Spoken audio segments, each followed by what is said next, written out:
자, 시작하겠습니다. 저희가 이제 오늘 포함해서 수업이 몇 분 남았죠? 5분 남았을 거예요. 5분인가? 그리고 이제 방학이 얼마 안 남았네. 설 지나면 한 주 뒤에 한 주 남네요. 여러분들 방학이. 설 한 주 이제 설 연휴 한 주 지나고 또 한 주 지나면 이제 개학입니다. 짧게 봤을 때. 그리고 다시 한번 얘기 드리지만 일단은 다른 분들이 없어서 다음 주 수요일 12시에 수업을 진행을 하는 걸로 할게요. 그리고 이제 만약에 결석자분이 생기면 좀 영상으로 대체하는 쪽으로 진행하겠습니다. 빠지게 되면 이제 부모님하고 상담할 거니까 그거는 이제 따로 전달하지 않아도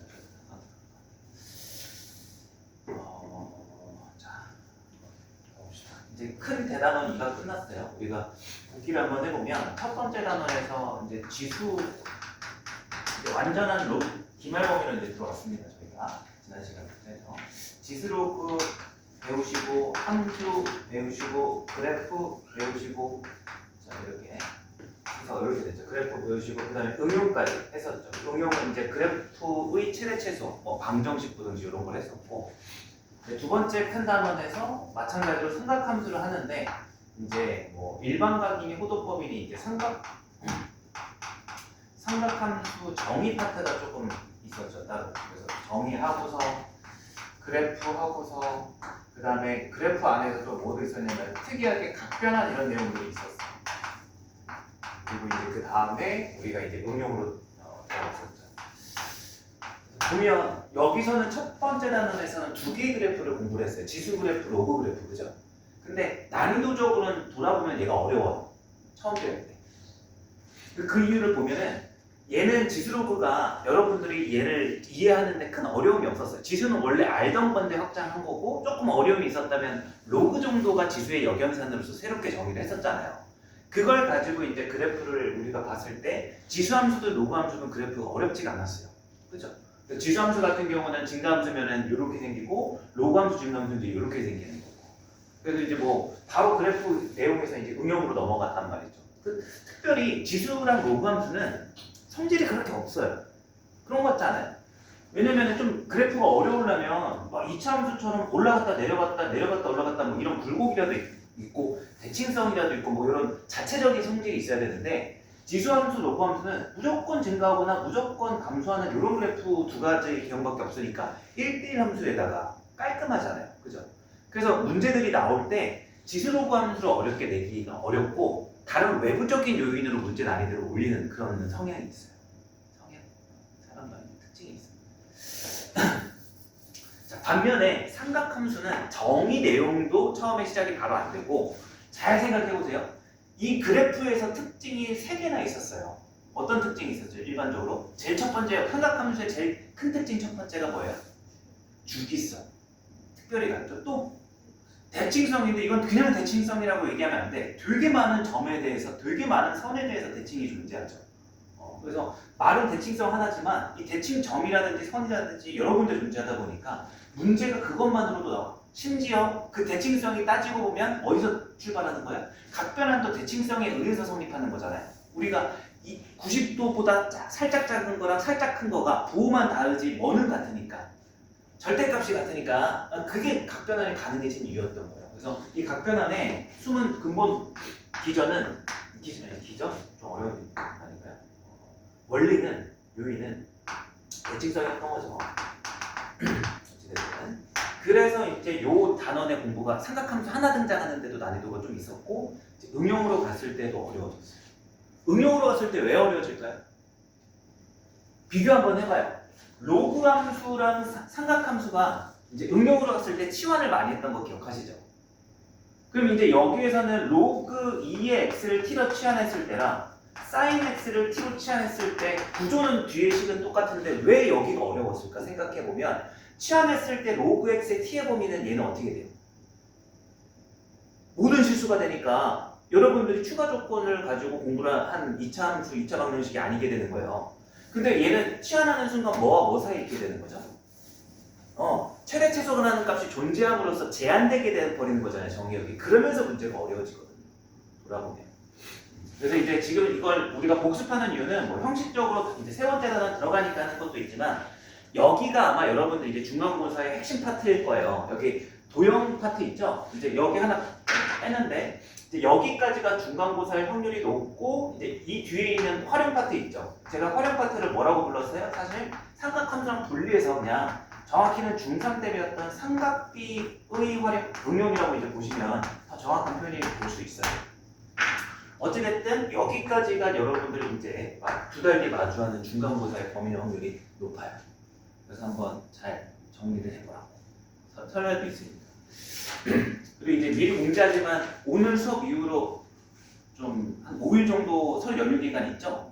부탁드리는 건데 중간고사 범위 좀 복습 좀 해주세요. 뭐 영상 계속 올라가 있으니까 필요한 부분은 부족한 부분은 좀 다시 한번 시청해 보시고 숙제 밀린 거 없게끔 꼭 해서 수요일날 좀 봅시다.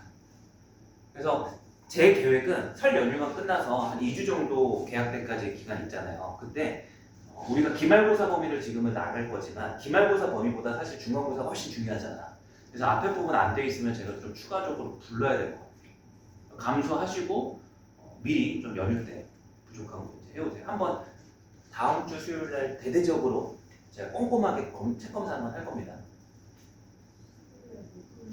에? 아, 수요일 날 못 와요? 그럼 우리 어떻게 하지?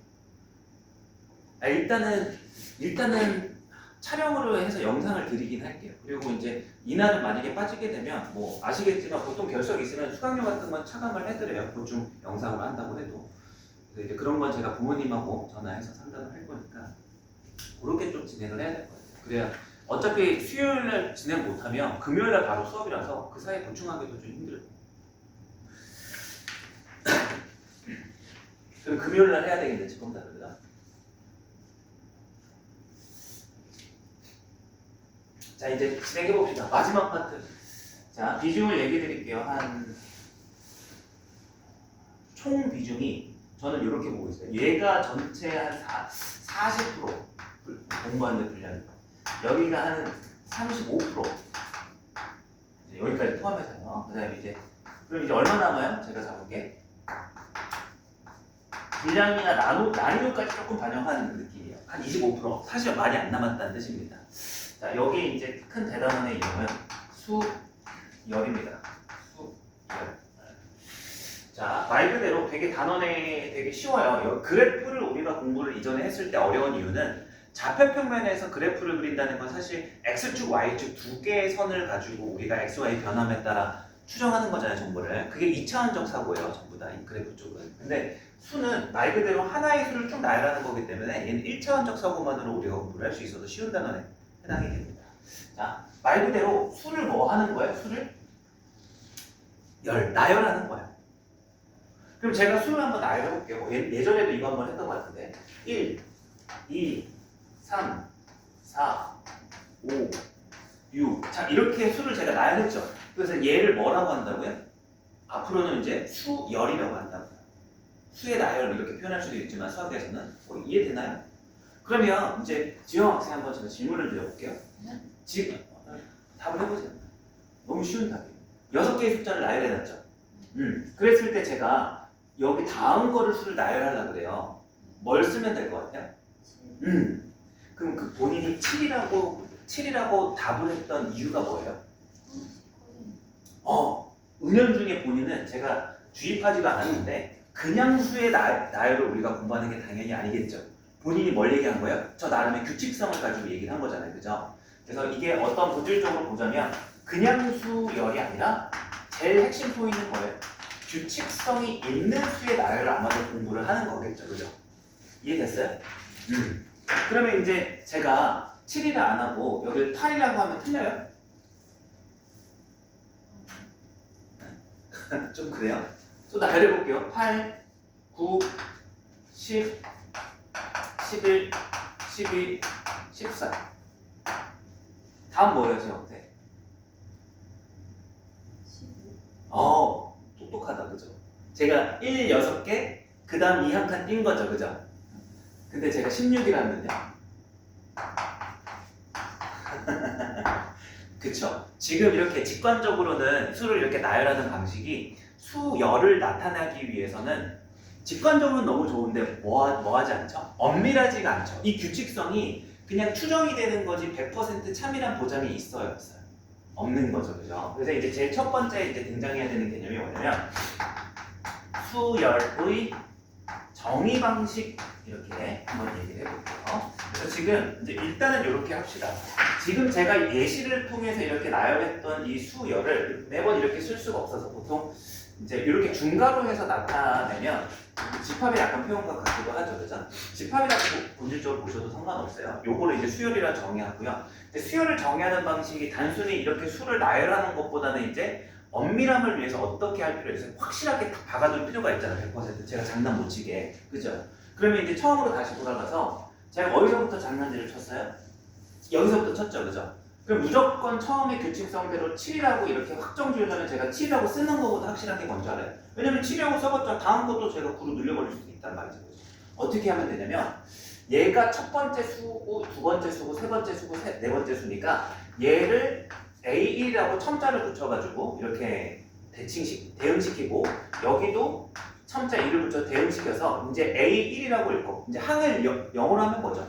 어레인지거든요. 그 A라고 보시면 돼요. 그래서 이렇게 하고 얘를 이렇게 대응시키면 이제 얘를 뭐라고 있냐? 첫 번째 항이라고 있는 거야. 그럼 제가 지금 칠판에 쓴 첫 번째 항은 숫자가 얼마예요, 지원학생? 첫 번째 항은 얼마예요? 두 번째 항은 이렇게 하는 거야. 그럼 여섯 번째 항은? 그러면 제가 여기서 무조건 7이 되도록 장단지를 못 치게 할 수 있는 방법이 뭘까요? 이거를 어떤 자연수 항의 번째수 n에 대해서 n에 관한 식으로서 정의하는 방식인 거예요. 그럼 얘를 무조건 7이라고 해준다면 여기를 뭐라고 쓰면 될까요? n 이렇게 쓰면 이렇게 수열을 정의하는 순간 제가 매번 7번째 항이 7이고 8번째 항이 8이고 이런 말 할 필요 없이 저절로 여기 7을 넣으면 뭐가 되고 8을 넣으면 뭐가 되고 이게 가장 수열을 정의하기 좋고 확실한 방법인 거예요. 이해됐어요? 그래서 이제 앞으로는 이제 얘를 뭐라고 부르냐면 일단 읽기는 n번째 뭐라고 있는 거야? n번째 항이라고 있는 거야. 그치만 얘는 첫 번째, 두 번째, 세 번째 항이라서 n번째 항이라고 읽는 거지만 이게 임의의 자연수 n에 대해서 정의됐다 해서 항을 정의하는 일반적 방식 뭐라고 불러요? 일반항이라고 앞으로 부르게 될 거야. 이해했어요? 그래서 이제 우리가 여러 가지 수열을 좀 공부를 할 건데 이 수열을 정의하는 방식의 가장 첫 번째는 제일 중요한 겁니다. AN 이렇게 이제 얘기를 하고 얘를 뭐라고 부른다? 일반항이라고 부른다라는 겁니다.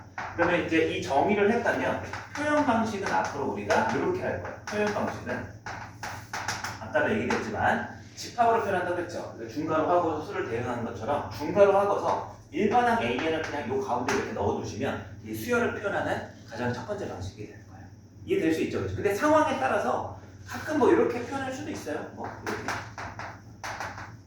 할 수도 있어요. 상황에 집합의 조건 제시법이랑 그런 거 기억하시죠? 약간 비슷한 구조죠. 이해됐나요? 어렵지 않죠? 일단 제일 중요해요. 수열에서. 자, 이제 이 정도로 한번 하고 읽어볼게요. 276페이지. 하나씩 이거 이해돼요? 자, 수열. 차례로 나열한 수의 열. 이렇게 돼 있죠? 가로 열고 규칙성이라고 하나 써놔요. 여러분들이 단순한 수의 나열을 사실 관심 있게 두는 건 아닐 거 아니에요. 수학에서 물론 규칙성이 없는 수의 나열도 수열이긴 하지만 우리의 관심은 아마 규칙성일 거다. 이런 생각을 미리 좀 했으면 해요. 자, 그래서 항이라고 하는 건 다항식에서 곱으로만 이루어진 문자 또는 수를 얘기하는데 이제 수열에서 항은 몇 번째 수열을 이루고 있는 수를 뜻하게 됩니다. 자, 그리고 세 번째 일반항 수열 A1, A2, A3 땡땡땡 AN의 n번째 항을 AN의 수열의 일반항이라고 하며 일반항이 AN인 수열의 비율을 다음과 같이 표현한다고 되는데 이미 얘기했죠, 그렇죠? 자, 한번 문제로 바로 가봅시다. 쉽습니다. 지금 278페이지로 가셔가지고 이그샘플 70번 한번 잠깐 볼게요. 이거 뭐 쓸 필요 없죠. 수열 AN의 일반항이 다음과 같을 때 1항부터 4항까지 나열하시오. 그러면 이제 뭐 하라는 소리예요? 주어진 AN의 n에다가 1부터 4까지를 뭐 하라? 대입하라. 이해되시죠? 그죠? 그래서 이제 1번은 1 대입하면 얼마? 5. 2 대입하면 얼마? 9. 3 대입하면 13. 4 대입하면 17. 5 대입하면 할 필요 없죠. 4까지만. 이해되시죠? 자, 2번도 한번 넣어볼게요. AN 1 대입하면 얼마야? 1의 제곱이니까 1 더하기 2죠. 3. 2 대입하면 얼마야? 4 더하기 4죠? 8. 3 대입하면 얼마야? 9 더하기 8, 17. 4 대입하면 얼마야? 16 더하기 16, 30이 이렇게 되나요? 오케이. 자, 이런 겁니다. 근데 이제 하나 적어두시긴 하셔야 돼요. 다시 앞으로 돌아오셔서 요거를 얻은 부분을 이제 집중 좀 해보고 넘어가야 되면 276페이지 상단에 좀 공간이 있잖아요, 그죠? 자, 이렇게 하나 써봅시다. AN에서 항을 도출해놓고 이렇게 하실 편해요. 해봐요. 그 이제 뭐라고 쓰면 쉽다. 방금 우리 문제 풀어봤잖아. 방금 풀어본 문제가 시험에 나올 것 같아, 안 나올 것 같아요? 너무 쉽잖아요, 그죠? 근데 이제 여기서 중요하게 생각해야 되는 생각의 방향이 있습니다. 요거예요. 이렇게. 이게 매우 중요해요. 매우 별 한 5개 치세요. 수열 단어에서 제일 중요한 게 이거예요. 난이 변별력 문제를 우리가 감안했을 때. 어렵다.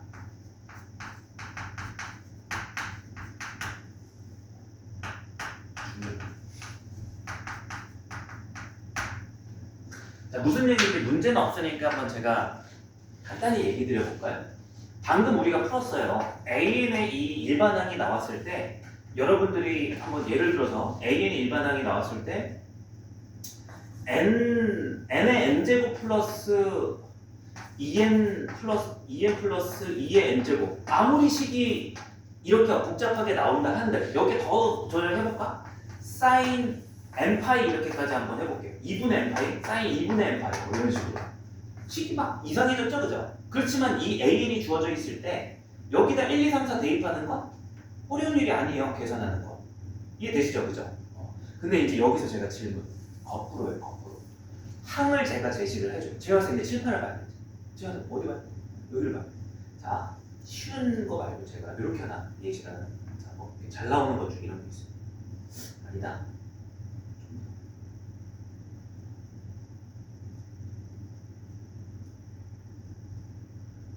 2, 5, 10 이게 일반항으로 절대 복잡하지 않은 수열이거든요. 근데 이거 되게 여러분이 찾기가 쉽지 않을 거예요.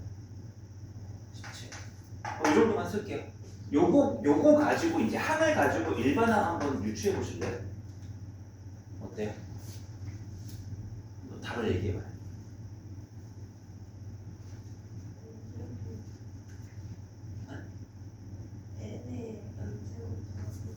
왜 이렇게 쉽게 찾았어요? 이런 느낌이 나는 거예요. 이해되시죠? 그러니까 이런 정답이에요. 너무 잘했고 이렇게 항이 나열되어 있을 때 그걸 임의의 n에서 찾는 게 약간 되게 퍼즐스럽죠. 우리가 대입해서 하나하나 완벽하게 찾아내는 과정이 아니잖아요. 그래서 매우 어려워요. 그럼 이거 못 맞출 줄 알았는데 이렇게 말해서 제가 하나 이렇게 볼까?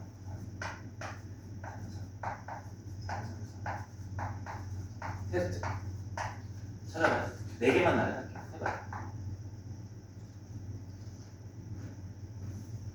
이게 유형 문제 잘 나오는 것 중에 하나. 해보세요.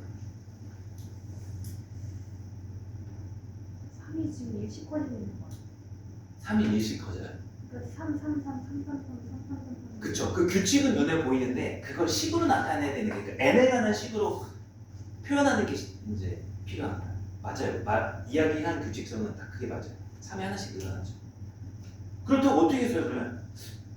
이렇게 써요? 그러니까 내 머릿속에 그냥 3이 n개 이렇게 쓸 수는 없단 말이죠. n에 관한 정직한 식으로 써야 되니까. 근데 규칙성은 맞긴 해. 근데 이렇게 제가 원하는 건 이 규칙성은 맞는데 이렇게 표현이 안 된다는 거죠. 이건 식이 아니잖아요, 그죠? 약간 그림적인 표현이고. 약간 재밌죠, 그죠? 뭐예요? 이거 맞추면은 뭐 상품 하나 드릴게요.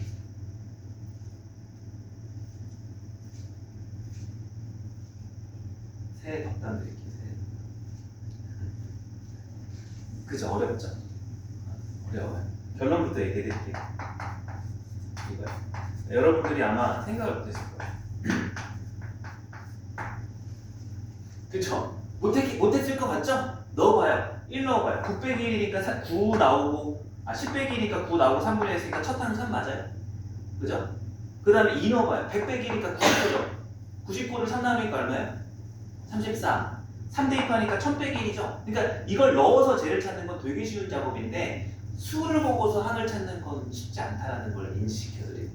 그리고 나중에 이 수열 파트에서 여러분들이 잘 안 되는 지점 중에 하나다라는 걸 미리 예고하는 겁니다. 이해되셨죠? 그죠?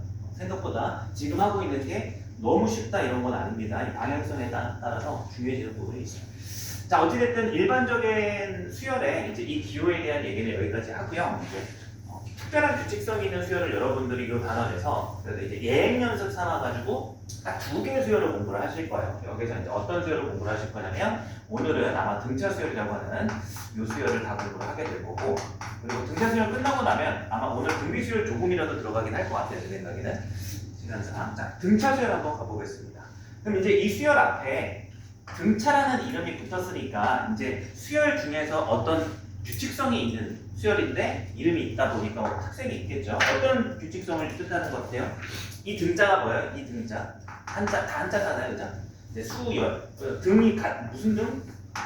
등호할 때 등 같을 등이 되는 거죠, 그죠? 그 다음에 이제 차니까 뭐가 같다 이거예요? 차가 같은 수열 이렇게 정의가 되는 거예요. 그래서 아까도 제가 차가 얼마로 계속 일정하게 적어놨었어요. 처음 제시한 수열이 1로서 그것도 등차 수열이었던 거죠, 사실, 그죠? 그럼 이제 하나 물어볼게요. 이제 1, 3, 5 제가 지금 적고 있는 거 등차 수열 맞아요, 아니에요? 여기까지만 일단 보면 장난질 안 칠게.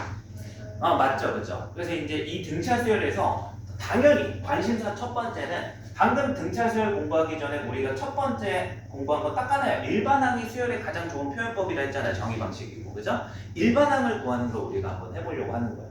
그러면 이제 원래는 그냥 수만 보고서 일반항을 찾는 게 쉽지 않다 이런 얘기를 했는데 이제 일단 매칭을 시켜보면 이렇게 할 수 있죠. 이렇게. 돼요? 그럼 이제 한번 얘기해 봅시다. 좀 됐죠? 6번째. 그럼 이거를 굳이 적지 않더라도 일반항 AN을 작성한다 그러면 뭐라고 해주면 될 것 같아요? 한번 요거 그냥 아까 질문처럼 한번 해보실래요? 1, 3, 1 넣으면 1, 2 넣으면 3, 3 넣으면 5 뭐일까요? 요 정도는 유치 안 되나? 할만한데? 어때요? 네? 1, A, N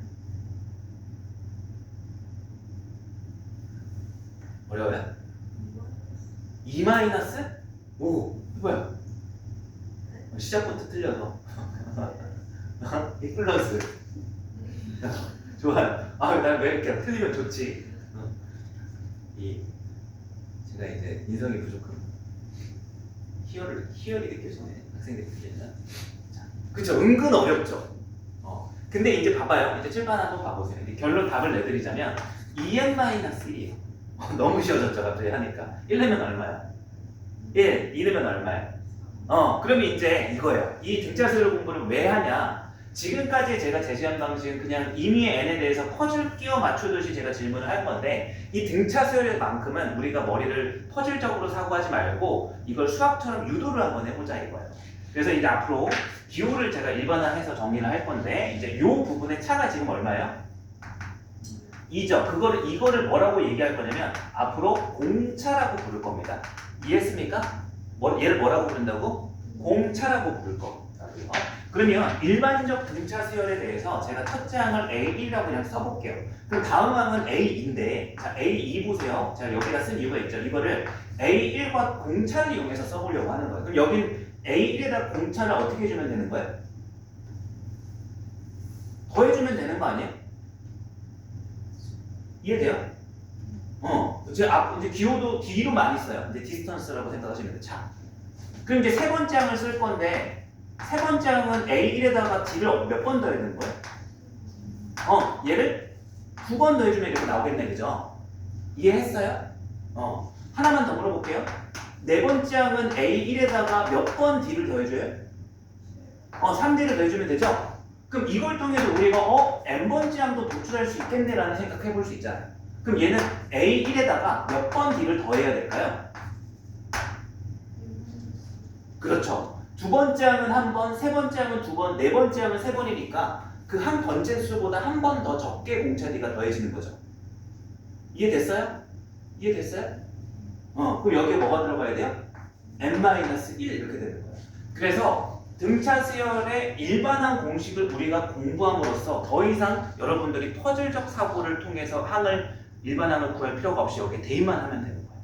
그래서 이제 한번 써볼게요. 정리해야 되니까. 그래서 이제 등차 수열의 일반항 공식 첫 번째 항에다가 몇 번? n-1번 공차 d를 더해주면 n번째 항이 나옵니다. 그걸 여기에 바로 적용시켜 봅시다. 왜 얘가 나왔을까? 첫 번째 항이 얼마죠? 제가 나열한 수열에서 1이죠. 그러면 이제 n번째 항은 공차 d를 몇 번 더해준다고요? n-1 공차가 얼마죠? 2. 그럼 이걸 전개해주면 2n 1 빼기 2니까 마이너스. 이해됐죠? 그죠? 그럼 이제 누구나 우리가 특별하게 생각하지 않아도 이걸 이해하시면 여러분들이 등차 수열이 나열돼 있을 때 등차 수열의 일반항을 알 수 있는 거, 거꾸로 등차 수열의 일반항을 알면 대입해서 항을 알 수 있는 관계가 되는 거예요. 무슨 얘기인지 이해했어요? 오케이. 자, 등차 수열이 이제 뭔지 한번 얘기를 해봤고요. 관련된 거 문제 하나 바로 보고 가겠습니다. 자, 280페이지 한번 가봅시다. 자, 280페이지 보시면 예제, 기초예제 71번이 있죠. 이제 등차 수열이라고 얘기했으니까 이 수열이 이제 정보가 있는 거예요. 등차에 동그라미 치셔야 되는 거예요. 그죠? 이제 공차 D 이거 잘 기억하시고, 자, 두 번째 항이 10이다라고 하는 걸 기호로 써보면 A2가 이제 10이다 이렇게 주어진 거고, 이제 여섯 번째 항이 마이너스 18이라고 했을 때 뭘 구하라? A, N을 구하라 라는 문제가 나온 거예요. 그래서 지금 같은 경우는 얘를 이제 어떻게 접근할 수 있을까? 일반항 공식을 저희가 저걸 알잖아요. 그죠? 그럼 이제 두 번째 항을 여러분들이, 자, 우리가 이제 이건 퍼즐적으로 푸는 게 아니라 기계적으로 푸는 방식이 됩니다. 한번 보세요. 두 번째 항이니까 뭐라고 쓰면 돼? 저기 우변에 이제 n에다가 얼마를 대입하는 거예요? 2를 대입하면 되는 거죠, 자변이. 그죠? 그러면 이제 여기는 a1 플러스 d가 얼마다라는 식으로 변해요? 10이다 하고 변하는 거죠. 그러면 이제 여섯 번째 항은 저기다 6을 대입하면 되니까 a1 플러스 몇 d다 이렇게 되는 거예요? 5d다 이렇게 되는 거죠. 그럼 이제 이걸 통해서 둘이 연립을 하면 뭐하고 뭐가 구해지는 구조인 거예요? AD가 구해지는 거예요. AD만 알면 저 일반항이 작성이 되는 거예요. 그래서 이제 요거를 위에서 아래에서 위를 뺄게요. 그럼 여기가 4D만 남죠. A1이 소거되면서 여기에서 요거 빼면 마이너스 28인 거니까 D는 얼마가 되는 거예요? 마이너스 7 이렇게 되는 거죠. 그럼 이제 이걸 대입했을 때 A 마이너스 7이 이제 들어가서 넘어가면 얼마? 17. 그래서 이제 일반항 A의 공식이 뭐라고? 첫째 항 17 플러스 n-1 곱하기 뭐? D. 그래서 요거 전개만 해주시면 마이너스 7n 플러스 24 이렇게 이제 우리가 일반항을 구할 수 있다는 거죠. 이해했어요? 자, 그럼 지금 이 방식이 뭐라고요? 수열을 퍼즐적으로 접근하는 방식이 아니라 기계적으로 남들도 다 접근할 수 있는 방식이 되는 거예요. 고민할 필요가 없어지죠, 그죠? 근데 수학을 너무 딱딱하게 공부할 필요는 없을 것 같아요. 이게 난이도가 어려운 것도 아니고. 근데 이거 직관적으로도 충분히 다시 퍼즐로 돌아가서 생각해볼 만한 것 같아요. 이 등차 수열이 있어요. 등차 수열이요. 자, 첫 번째 항이 뭔지 몰라요. A1이에요. 두 번째 항은 10이라고 줘졌죠, 그죠? 세 번째 항 뭔지 모르고, 네 번째 항 뭔지 모르고, 다섯 번째 항 또 뭔지 모르는데, 여섯 번째 항이 뭐라고 줘졌어? 마이너스 18 이렇게 된 거잖아요. 그럼 여러분들이 이거 일반항 공식 이용 안 하고도 사실 직관적으로도 구할 수 있죠. 어찌됐든 똑같이 더해져가지고 어디까지 온 거야? 마이너스 18이니까 적당한 수 찾아볼 수 있지 않을까? 얼마 정도씩? 일단 10에서 마이너스 18이니까 커진 거예요? 작아진 거예요? 일정하게 작아진 거죠. 얼마 정도 해주면 될 것 같아요? 한번 찍어봐요. 마칠이겠죠. 답은 나왔으니까. 10에서 7 빼면 얼마야?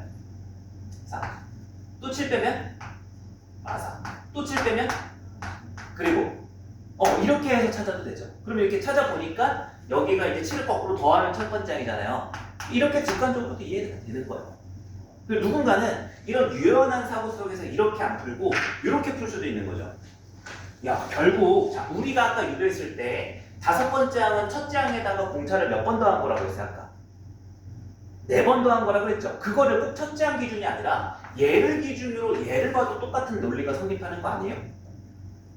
마이너스 18은 10으로부터 몇 번 공차를 더해야 돼요? 네? 한 번, 두 번, 세 번, 네 번. 그래서 이것만 바로 보고 4D는 얼마다? 변화량. 이렇게 쓰시는 분들도 충분히 있겠죠. 그러니까 유연하게 사고를 하면. 이해돼요? 그래서 이제 어려운 거 하는 건 아닌데 꼭 AN을 다 무조건 써야 되는 건 아니다 정도까지만 얘기를 하는 필요가 있어요. 자, 어찌됐든 이제 일반항은 보였으니까 넘어가겠습니다. 요 문제.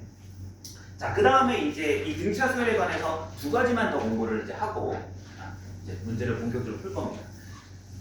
자, 두 번째 내용은 이제 뭐냐면 용어가 있는데 이제 두 번째 등차 이거 용어 조심하셔야 돼요. 중앙이 아니라 항이야, 항.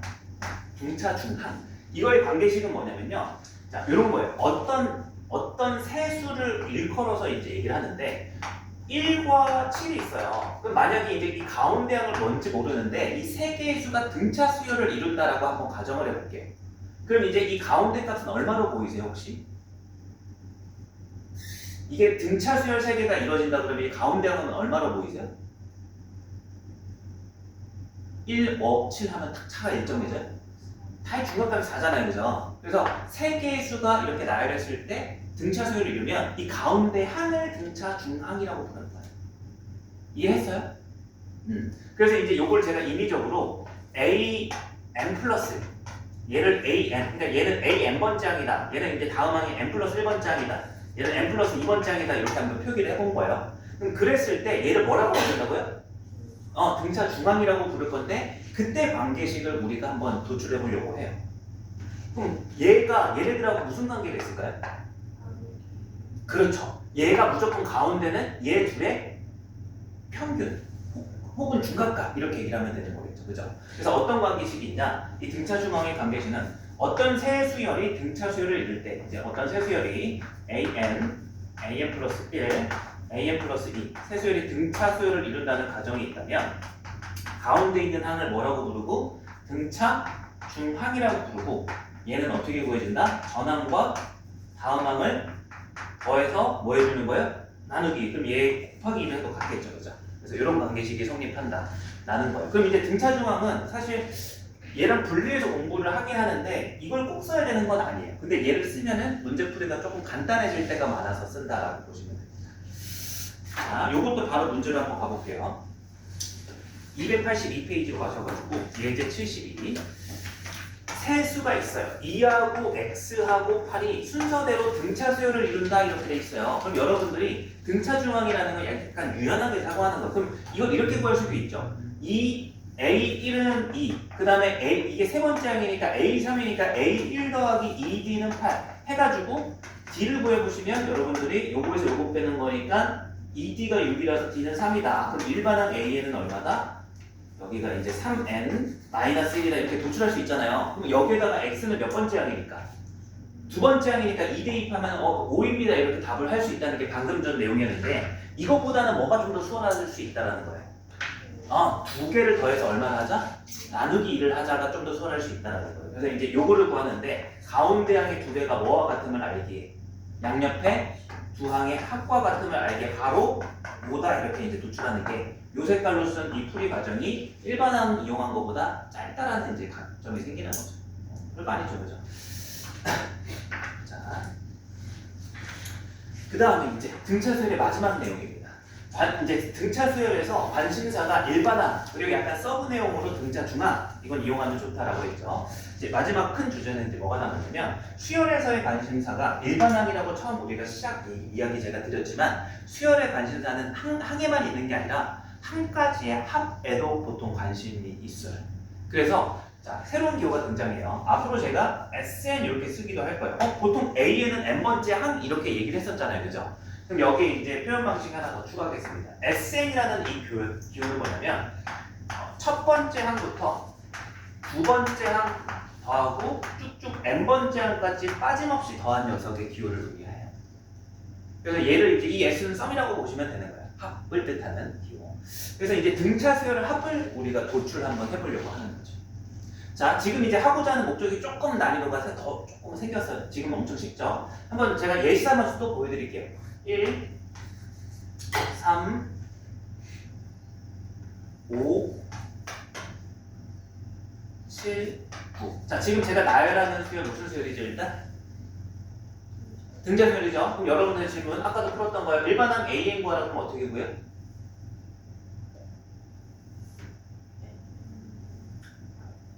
EN 마이너스 이렇게 되죠, 그죠? 아까도 했던 거고 실제 넣어보면 확인되죠, 그죠? 저기다 넣어도 돼요. 첫항 1, 공차 2, 그죠? 자, 그럼 이제 뭘 하고자 하는 거야? 이 수열에서 SN을 한번 공부하고 싶은 거야. 그럼 퍼즐적으로 먼저 가봅시다. 뭘 것 같아? 1 넣으면 자 얘는 1 넣으면 얼마 나와야 돼? 첫 번째 항까지만 합이니까 1이죠. 그러니까 S1은 A1이랑 같다는 성질이 있어요. 2 넣으면 이제 어떻게 돼? 2 넣으면 3이 나오는 게 아니라 1부터 두 번째 항까지 합이니까 얼마가 나와야 돼? 4. 그럼 3 넣으면 얼마 나와요? 찾으신 분 있죠? 일반적 S에는 뭘까요? 일단 퍼즐적으로 풀어보는 거예요. 아, 이 정도는 해줘야죠. 아까도 했던 것 같은데.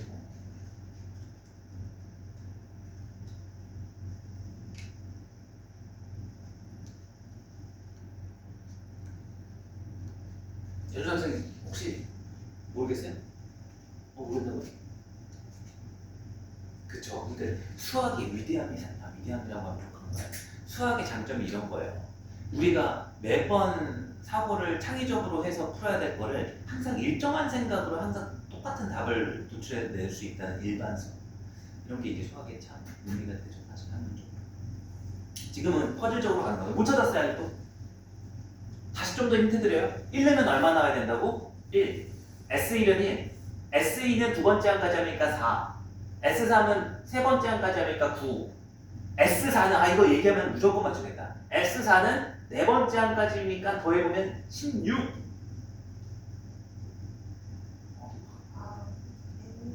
N제곱이죠. 그나마 쉽게 찾으라고 제가 예시를 든 거예요. 신기하죠, 그죠? 그러면 지금은 제가 어떻게 찾았다고 등차수열이긴 하지만 SN을 찾는데 퍼즐적으로 찾았다. 그럼 이것도 아까 일반항 얘기하듯이 N에 대한 구체적인 이 연역 과정을 한번 우리가 거쳐가 보자고요. 자, 이거는 일반적으로 가는 거니까 글로 바꿔볼게요. 이제 첫째 항은 A1이 되는 겁니다. 됐죠? 그 다음에 이제 두 번째 항은 A2가 이제 A2인데 뭐라고 써요? 제가 공차를 이용해서 A1 더하기 D라고 한번 써볼게요. 그 다음에 이제 세 번째 항은 A1 더하기 2D라고 한번 써볼게요. 그 다음에 네 번째 항은 A1 더하기 3D라고 이렇게 한번 써보고 이제 등차 수열 AN이 나열되어 있다라고 한번 가정을 해볼게요. 그러면 이걸 토대로 SN도 한번 나열해보려고 해요. 그럼 S1은 뭐예요? 얘까지만 넣은 거니까 AN이나 SN의 첫 항은 똑같죠? A1이에요. 근데 이제 S2가 얘랑 뭐 한 거예요? 더한 거죠. 얘가 이제 2A1 플러스 D 이렇게 표현해 수 있겠죠. 그죠? 그 다음에 S3은 이제 요거 세 개 뭐 한 거예요? 더한 거예요. 그래서 여기 3A1 플러스 3D 이렇게 이제 추정이 되는 과정인 거죠. 그럼 여기는 이제 4번 더했으니까 어떻게 되죠? 4A1 플러스 D를 총 더하면 여기가 6D가 돼서 뭔가 규칙성이 있을 것 같은데 사실 등차 수열의 이 SN 공식을 유도하는 과정은 여기를 보고 유도가 되지 않아요. 어떤 특징을 봐야 되냐면 요걸 보셔야 돼요. 우리가 이제 여기서 SN을 구하고 싶어. 그럼 이제 AN이니까 AN 한번 써볼게요. AN을 뭐라고 써야 돼? 일반항 공식. A1 플러스 A1 플러스 N-1잖아요. 그죠? 그럼 내가 이제 이 SN이라고 하는 녀석을 구하려면 얘는 얘부터 얘까지를 싹 다 넣어하셔야 되는 거예요. 이 더한 거를 계산해서 식으로 이렇게 표현을 해줘야 되는 상황이 오는 거예요. 이해했죠? 그죠? 자, 근데 이거를 되게 쉽게 우리가 처리할 수 있는 아이디어가 있고 이거를 최초는 아니지만 대표적인 일화로서 누가 제일 먼저 했냐면 먼저 했다고 표현하면 안 돼요. 어떤 사람이 있냐면 가우스라는 수학자 들어는 봤죠. 가우스 학원도 있잖아요. 그죠?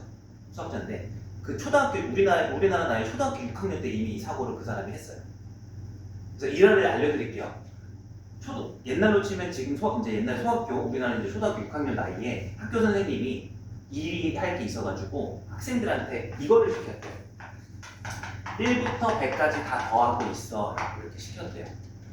그럼 여러분들이 이제 그 선생님이라면 요거 초등학교 6학년들이 더하는데 시간이 얼마 정도 필요했을 것 같아요? 그래도 한 10분은 필요하지 않았을까요? 이렇게 하나씩 더 하려면, 그죠? 그 정도 생각하고 냈겠죠. 근데 이거를 가우스라는 그 초딩이 우리나라로 치면 그냥 10초 만에 답을 냈다는 거. 근데 걔가 천재라서 연산 속도가 빨랐던 게 아니라 어떤 특별한 사고를 띡 했더니 그냥 딸깍 된 거예요. 충분히 여러분들 나이 더 많잖아, 그죠? 무슨 생각이었을까요? 이거를 어떻게 이렇게 쉽게 10초 만에 계산을 했을까요? 그 사람은? 그 수학자는? 그랬을 때. 보이나요? 혹시? 이게 우리가 삼각함수 각변환 문제에서 한번 봤던 거 구조랑 비슷한. 사인 제곱, 코사인 제곱 더하면 얼마였죠? 양 끝에서 계속 더했을 때 계속 얼마였죠? 1이었죠. 그래서 정말 1을 막 다 더했어요. 아니 1의 쌍이 몇 개냐 이렇게 했죠. 그거랑 구조가 똑같아. 얼마죠? 얼마죠? 얼마죠? 그럼 계산할 필요 없이 100 더하기 1이 몇 개가 있는 거예요? 100개가 있는데 그게 2개당 하나씩이잖아. 이렇게 계산한 거예요. 이해되셨죠? 그죠? 이게 지금 아주 간단한 등차 수열을 나열한 것 뿐인데 이게 사실 이 구조에도 있어요. 자, 물어볼게요. 첫째 항 A1하고 n번째 항 A1 플러스 n-1D를 더해요. 그럼 그거랑 두 번째 항하고 전항을 더할 건데 한번 이렇게 얘는 얘보다 얼마만큼 커요? D만큼 크죠? D가 추가되어 있죠? 근데 반대로 얘는 얘보다 D가 적어요. 결국 요렇게 더한 거랑 요렇게 더한 게 항상 어때요? 같게 되는 거죠. 그리고 여기도 얘랑 얘랑 더해봤자 계속 어떻게 되는 거예요? 같게 돼서 우리는 이렇게 해결할 수 있는 거예요. 첫째 항과 A n번째 항이죠? A n번째 항이 요거니까 요거랑 A1을 더하는 거니까 몇 A1이 되는 거예요? 2A1이 되는 거예요. 이제 중요한 생각부터 먼저 쓸게요. 그러니까 이런 거죠. 첫째 항과 마지막 항을 더해주시고 거기에 곱하기 뭘 해줘? 항의 개수를 n을 하는 게 아니라 나누기 얼마까지 해줘요? 2까지. 이게 등차 수열을 유도하는 본질적인 식인 거예요. 이해됐죠? 그죠? 그럼 이제 요거를 AN을 A1과 D에 대해서 정리만 해주면 얘가 2분의 뭐가 되는 거야? AN이 얘니까 여기 쑥 집어넣어가지고 여기가 n을 이제 보통 앞에 쓰고 n 곱하기 중괄호 넣어서 2A1 플러스 n-1D라는 약간 복잡해 보이는 식으로 변화할 뿐인 거예요. 이해됐어요? 그래서 저는 개념 수업할 때 여기 공식을 2개 외우라고 그래요. 나중에 더 외울 것도 있어요, 고3 가면. 근데 지금은 그 원리적인 것도 우리가 잘 써야 되기 때문에 얘를 이제 어떻게 외우라고? 2분의 첫째 항과 n번째 항을 더한 다음에 뭘 하라고요? 곱하기 2분의 n을 하라고요. 이렇게. 그죠? 그리고 이제 공식도 하나 어떻게 해도 되는 거예요. 2분의 이제 n과 첫째 항 공차 D에 대해서는 n 곱하기 중괄호 얻어서 2A1 플러스 n-1 곱하기 D. 그럼 우리가 이제 일반적 첫째 항 A1과 공차 D에 대해서 이렇게 SN을 유도해 두면 여러분들이 퍼즐적으로 사고할 필요 없이 대입해서 구할 수 있다는 거예요. 자, 방금 예시를 들었던 요 문장 다시 한번 확인해 볼게요. 13579 물어볼게요. A1이 얼마죠? 첫째 항? 1이죠. 공차 D는 얼마예요? 2죠. 그럼 제가 물어봤던 게 아까 SN이었죠. 그죠? 복잡하게 생각할 필요가 없어요. 여기다 그대로 넣으시면 이제 더 이상 여러분들은 수학자가 아니어도 수학자의 버금가는 만큼의 풀이 양식으로 깔끔하게 구할 수 있는 거예요. n 곱하기 첫째 항의 2배 플러스 n-1 곱하기 얼마? 공차 2 이렇게 식만 정리해 주시면 2분의 여기는 n 곱하기 여기가 2n-1이니까 얘랑 얘랑 이제 사라지고 뒤에 이렇게 그래서 여기가 2n이 되고 이 2는 사라져서 그냥 n제곱으로서 기술적으로 식을 유도할 수 있게 되는 거예요. 이해됐어요? 그래서 이제 다 배웠어요. 등차 수열에 대해서 다 배우셨고 등차 수열 이제 등차 중앙은 어렵지 않고 결국 등차 수열에서 이걸 가지고 문제는 일반항을 구하거나 SN을 구하는 문제거나 반대로 이거를 주고서 항을 구하는 문제가 될 거예요. 그럼 이제 이렇게 생각하세요. 이제 우리는 요 일반항 공식과 요 SN 공식을 암기를 해서 이해도 했죠. 암기를 해서 A1과 D를 구하는 게 일반항을 구하고 SN을 구하는 공통점이다라는 걸 생각을 해주세요. 다시 수열에서 등차 수열에서 제일 중요한 게 뭐예요? 문제 풀이적 관점에서 첫째 항과 공차 D인 거예요. 다시 첫째 항과 공차 D. 그럼 문자가 보통 2개니까 이거 2개 구하려면 식을 몇 개 주겠어요? 2개 주겠죠. 거의 그런 구조의 문제들을 앞으로 만나게 될 거예요. 한번 이제 쭉 가봅시다. 거의 다 끝났어요. 이제 설명은. 자, 284페이지 기본 예제 하나 가볼게요. 자, 예제 74. 첫째 항이 이제 A1이 1번 문제 풀어볼게요. A1이 2고요.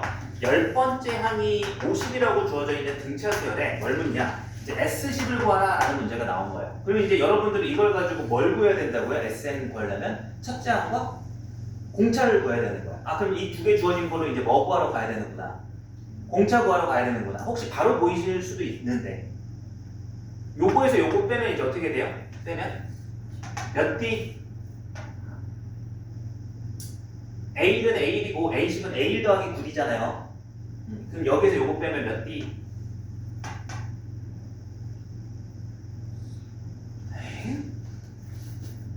A 일반항 공식의 듭니다. 첫째 항은 2고요. 얘는 A10은 A1 플러스 몇 D라고요? 9D라고요. 일반항에 넣은 거예요. 그럼 그 녀석이 이제 50이니까 여기서 D 구하려면 이제 아래식에서 위에식을 뭐 해줘야 돼요? 그걸 얘기한 거예요. 그럼 이제 여기서 빼면 이렇게 소거되고 이제 요건 48 남잖아요. 사라지고 그죠? 그럼 이제 9D 제가 말한 9D 이거예요. 48. 그래서 이제 D는 얼마다? 나눠주시면 3분의 16, 3으로 나눠지죠. 이제 요 정도까지 이제 구해주신 거죠. 됐죠? 그럼 이제 구했으니까 뭐 하러 가시는 거예요? S10을 저 공식에 그대로 넣는 거예요. AD를 구했으니까. 그러면 2분의 12월 곱하기 첫째 항에 이제 2에 2배니까 여기는 4 플러스 10이니까 9 곱하기 3분의 16 이렇게 해도 이제 나오는 거죠. 이해되죠? 그리고 이제 제가 공식 2개 외우자 그랬죠? 이렇게 구해도 되는데 이게 일반적인 풀이라서 제가 항상 이렇게 공차하고 첫째 항 가지고 하는 걸 첫 번째로 알려드린 건데 여기 10이랑 여기 10이 어때요? 여기서 물어보는 수열의 합이 얘가 마지막 항이죠. 그럼 이렇게 마지막 항이 있을 때 제가 처음에 써드린 거 있죠. 2분의 첫째 항 마지막 곱하기 n. 그럼 공차가 필요 없어요. 그럼 이럴 때는 바로 2분의 첫째 항이 얼마야? 마지막 항이 얼마야? 50. 그리고 항의 개수 10. 이렇게도 구할 수 있다. 그럼 계산해보면 얘든 똑같아요. 그래서 이제 요 공식은 문제 풀이적으로는 어떨 때 쓰는 거고 공차가 없을 때 마지막까지 항이 더 주어져 있을 때 그죠? 얘는 마지막 항이 아닐 때 일반적으로 항상 이렇게 풀 수 있다. 아시겠죠?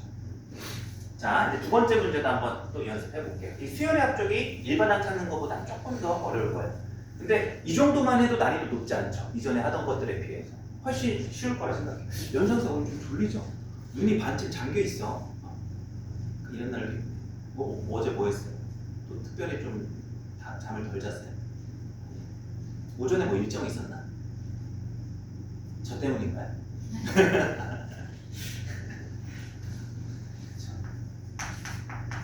제가 좀 신경을 쓰긴 하는데 졸린 목소리긴 해요. 제 평소만큼 말투는 더해요. 이거보다 훨씬 더 저음이라서. 그래서 의욕 없을 때는 저도 느껴요.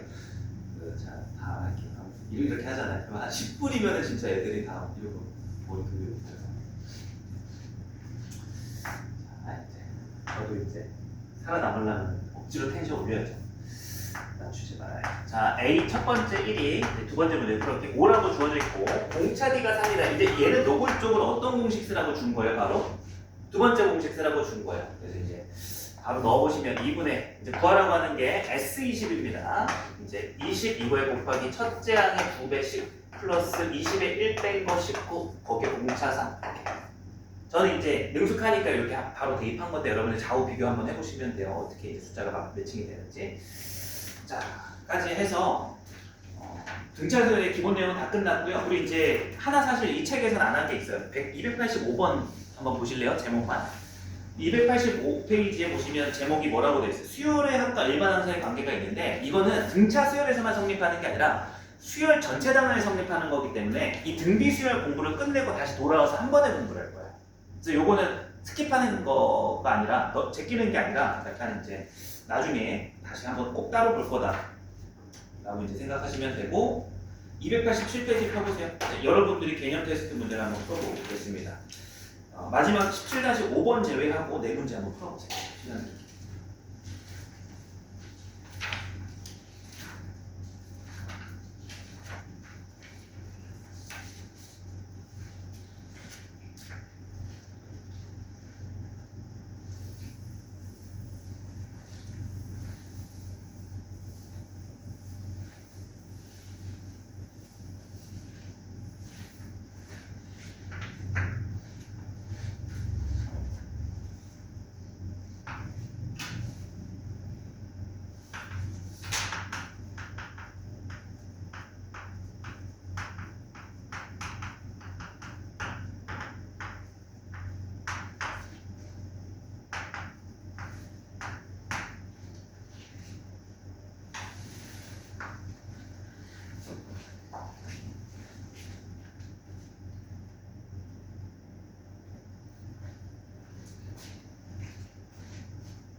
했나요?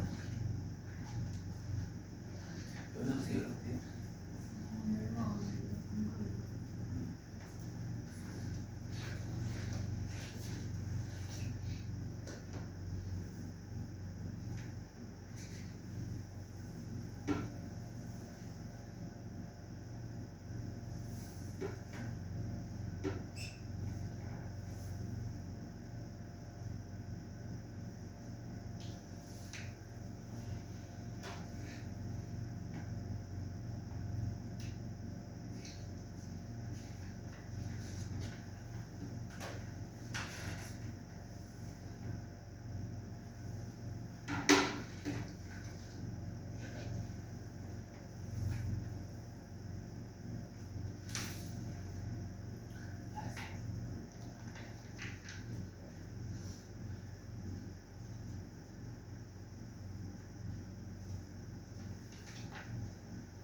혹시 설날 보충 때문에 가족 일정 좀 조정하신 분 있어요?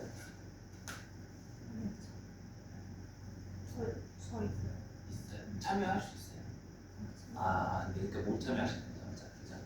혹시 저 참여하시는 분들 중에서 가족 일정이랑 좀 충돌이 있으신 분이 있었는데 수업을 참여하실 분 말이 어렵나요? 그래서 가족 일정 때문에 결석하시는 두 분 말고 나머지 두 분은 참여하시나요? 뭐 아직 모르고 연수 학생은 혹시 뭐 일정이 있는데 조정하거나 그런 건 아니고 원래 좀 비는 시간이고 일정이 있을 것 같아요. 아직 뭐 지금 미정이고. 근데 저 하나자 마지막 주에 제가 언제 제가 갈 곳이 있어요. 맞아요. 사실 연휴에 수업을 잡는 강사가 미친놈이죠. 제가 미친놈입니다. 고민 많이 했는데 휴강을 해야 되나? 좀 한두 정도 얘기해야지. 아무튼 좀 혹시라도 변동사항 생기면 제가 연락도 카톡 따라드릴게요.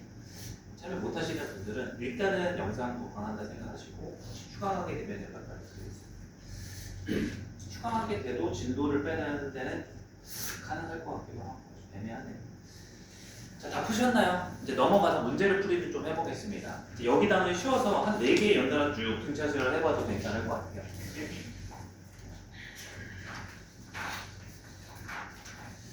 자, 288페이지로 가셔가지고 이제 기본 예제 17-1번 한번 가보겠습니다. 되게 쉬운 문제입니다. 문제를 한번 같이 한 줄 읽어보면 공차가 4인 등차수열 AN에 대해서 7번째 항이 A7이 23일 때 AK가 50일 되는 K, 즉 50일이 나오는 번째수를 찾아라라는 거예요. 이거 근데 직관적으로도 풀 수 있지 않아요?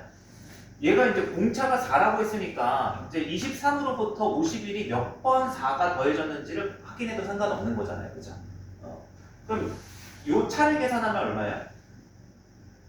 요 차를 간격을 이거 50일에서 23 빼면 얼마죠? 28이니까 공차가 몇 번 갔겠어요? 얘가 이제 4 곱하기 7이니까 7번 더 갔으니까 여기가 얼마다? 이 직관적으로 푸는 게 제일 쉽긴 하죠, 이런 문제는. 그죠? 근데 이제 굳이 기계적으로 풀어야 된다면 이렇게 푸시면 돼요. 7번째가 A1 플러스 이제 6D잖아요? 일반한 공식을 여기 넣었을 때. 그럼 이제 이걸 보고서 얘가 23이다. 그럼 이제 이걸 보면 A1을 구할 수 있어요. 공차 D가 줘졌으니까 23-4 넣어서 빼주시면 24라서 얘가 마이너스 1이라는 걸 알고 다시 이제 얘를 풀기 위해서 일반항 공식에 넣어보면 얘는 이제 첫째 항 마이너스 1 플러스 k 마이너스 1번째 공차 4 얘가 51에다 해주시면 방금처럼 주황색으로 간단하게 푼 과정은 직관적으로 퍼즐적으로 푼 거고 요거는 일반항을 이용해서 둘 다 이제 처리해가지고 푸는 방식이 되는 거죠. 그래서 요 k가 다 방정식 풀면 마찬가지로 7이 나올 거를 확인하실 수 있을 겁니다. 괜찮죠? 그 대신에 일반항을 이용해서 푸는 과정은 아셔야 돼요. 어떻게 진행이 되는지까지는 쓸 수 있어야 되니까 매번. 자, 그 다음에 이제 오른쪽 한 페이지 넘어가서 2번 문제 하고 기본 예제. 1, 2번 중에서는 몇 번을 풀어보시냐면 17-2번 한번 여러분들이 풀어보세요. 여기가 좀 이제 어려운 문제 풀어봅시다. 여기 내용이 워낙 쉬워서 문제로 한번 학습을 해볼게요. 자, 두 번째 문제로 가서 기본 예제 17-2번. 7번째 항이 17로 주어져 있고 두 번째 항, 네 번째 항이 18이다. 그랬을 때 10번째 항을 구하라. 구조가 비슷해요. 그럼 요거는 이제 퍼즐적으로 머리로 풀기에는 여러분 당장은 조금 힘이 들 수 있어요. 저는 이제 머리로 풀 수 있거든요. 특별한 발상이 아니라 좀 제가 어떤 얘기를 추가하면은 빠른 풀이가 가능은 한데 그런 것들은 이제 유형 수업에 가서 좀 정리를 해드릴게요. 지금은 이제 일반항만 이용을 하겠습니다. 이렇게. 그래서 이제 요 녀석의 식을 적어보면 A1 플러스 6D 이렇게 정리할 수 있고 그 다음에 얘는 두 개죠. A1 플러스 D라는 두 번째 항이랑 그 다음에 A1 플러스 3D라는 네 번째 항을 더했을 때 18인 거니까 이 녀석 어차피 정리해봤자 이 A1 플러스 4D라서 얘가 18이라는 식이 되고 얘 나눠주시면 이제 A1 플러스 2D는 9라는 식으로 간단하게 바꿀 수 있죠. 그러고 나면 그냥 얘하고 얘 뭐 하시면 되는 거예요? 연립방정식 풀면 되는 거죠. 그래서 이제 풀어보시면 여기 위에서 아래 빼면 4D가 나오죠. 됐을 때 빨간색이. 그러면 이제 17에서 9를 빼니까 얘는 8이라서 D는 얼마다? 2다 이렇게 풀어야 됩니다. 그럼 D가 2니까 A는 얼마가 돼요? 여기 12가 들어가는 거니까 A는 5 이렇게 나와요. 그래서 이제 계속 얘기하는 대로 A와 D를 구하기 위한 연립방정식 풀이가 거의 대다수예요. 그래서 마지막으로 10번째 항 뭐라고 했으니까 이제 따라서 10번째 항은 얼마가 되는 겁니까? 첫째 항 5에다가 공차를 몇 번 넣어야 되는 거야? 9번. 공식에. 그래서 18 더하기 5니까 23이다. 이 답을 기계적으로 낼 수 있는 이런 문항이 되는 거죠. 등차수의 문제는 거의 연립방정식 풀이로 이어지는 문제 수가 거의 대다수예요. 80%. 여기에서는 뭐가 좋을까? 요거는 3번 풀어보세요. 요거. 자, 이제 두 문제가 일반항에 관한 문제였고요. 그 다음에 이제 세 번째 문제로 가서 기본 예제 17-3번 제목에도 써져 있지만 문제부터 읽어볼게요. 서로 다른 세 수가 무슨 수열을 이룬대요? 등차 수열을 이룬대요. A를 구하시오 이렇게 돼 있어요. 그럼 이제 이거를 여러분들이 첫째 항, 두 번째, 세 번째로 풀면 되게 복잡해져요. 미지수도 A 들어가 있는 또 거슬리고 이걸 A1, A2, A3 해가지고 연립방정식을 또 A가 막 나와서 헷갈린단 말이죠. 가장 쉬운 방법이 뭐예요? 세 수가 등차 수열일 때 등차 중앙 가지고 식을 만들 수 있는 거예요. 그래서 제목에도 써져 있지만 등차 중앙을 이용해서 가운데항의 몇 배를 한 건요? 2배를 한 건요. 그래서 이제 가운데항 A제곱 마이너스 2A의 2배는 뭐와 같다? 얘 2의 합과 같다. 이렇게 이제 식을 정리할 수 있고 요거를 이제 나눠주시면서 얘가 4가 되고 여기가 2가 사라지죠. 그래서 식 정리하면 A제곱 A만 넘으면 되니까 마이너스 3A는 0 묶어주면서 A 곱하기 A 마이너스 3은 0이다. 색깔을 다른 걸 쓸 만큼 내용이 그렇게 없죠. 0 또는 3이 될 수 있는데 0을 집어넣으면 800이 되면서 0은 충족이 안 되는 거죠. 뭔 개소리죠? 어디 갔어요, 요 4? 요 4 어디 갔어요? 왜 아무도 지적을 안 해요? 저 혼자 수업하나요, 지금? 이렇게. 그죠? 저는 0이 왜 나오나 싶었네요. 나올 리가 없네. A 빼기 4, 이거에 곱하기 A 플러스 1 이렇게 인수분해가 되죠? 그래서 A가 될 수 있는 건 뭐가 되는 거야? 마이너스 1 또는 4. 근데 이제 뭐 양수분수 있는지 얘기해 봅시다. 없죠? 그러면 이제 다 되는 거예요. 둘 다. 실제로 어떻게 둘 다 되는지 확인해 볼게요. A가 마이너스 1이면 8, 여기가 3 마이너스 2. 보이세요? 8, 3 마이너스 2. 공차가 얼마인 거예요? 8, 3 마이너스 2.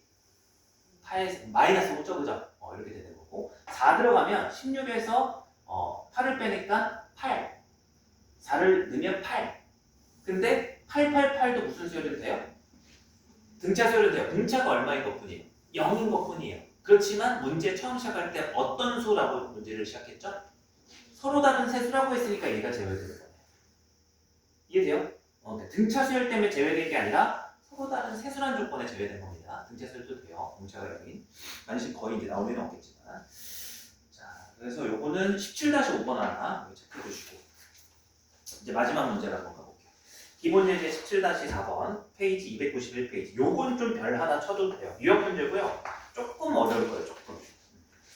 자, 이제 왜 어려워지는지 구조에 잡혀 있죠. 시작할 때 등차수열로 시작하는 게 아니라 3차 방정식 x세제곱 빼기 3x제곱 플러스 kx 더하기 8은 0이라는 이 녀석의 세 실근이 등차수열이다 라고 이렇게 나와 있단 말이죠. 그죠? 그래서 뭔가 등차수열을 얘기는 하고 있지만 기본 문제의 배경이 되는 게 뭐냐면 3차 방정식의 세 실근이란 말이죠.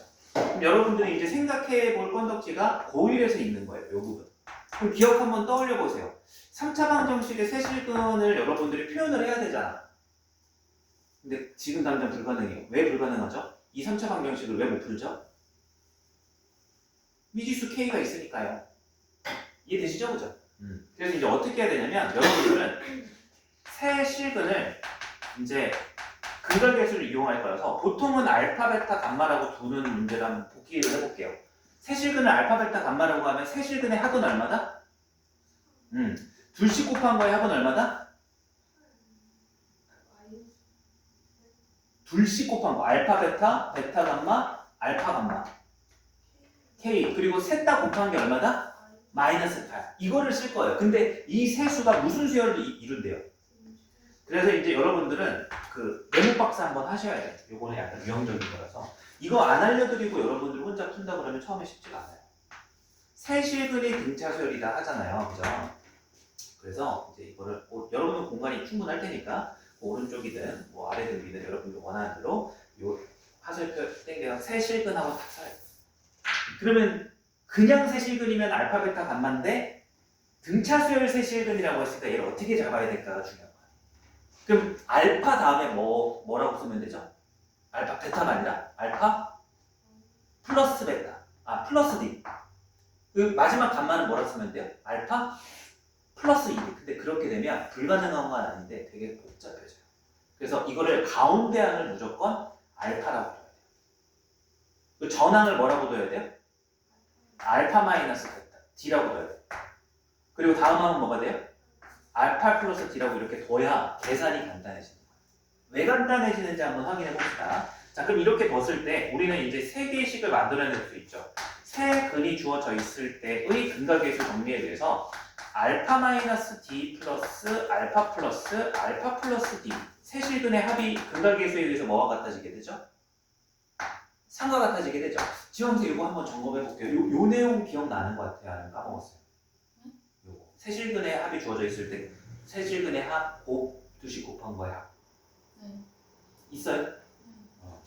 자, 그 다음에 이제 식을 적어보면 알파 마이너스 D 곱하기 알파 그 다음에 이렇게 둘이 곱하면 알파 곱하기 알파 플러스 D 마지막 얘랑 곱하는 거니까 알파 마이너스 D 곱하기 알파 플러스 D 얘가 어떤 값이 나와야 돼요? K 그 다음에 이제 알파 마이너스 D 곱하기 K가 아니 알파 곱하기 알파 플러스 D 얘 셋 다 곱한 게 이제 얼마다? 8이다 이렇게 이제 마팔이다 식이 나오게 됩니다. 근데 제가 식을 복잡하게 쓰긴 했지만 여기서는 금방 간단히 돼요. 왜냐? 이게 포인트예요. 이게 여기도 밑줄 하나 쓰시고 쳐야 되는 거죠. 왜 포인트예요? 우리가 이렇게 머리를 쓰게 된 이유가 뭐냐면 세 실근의 합이 보통 근각계수에서 주인공이기 때문에 세 개를 더했을 때 문자 D가 사라져요. 자, 이거 좀 이해시켜 드릴게요.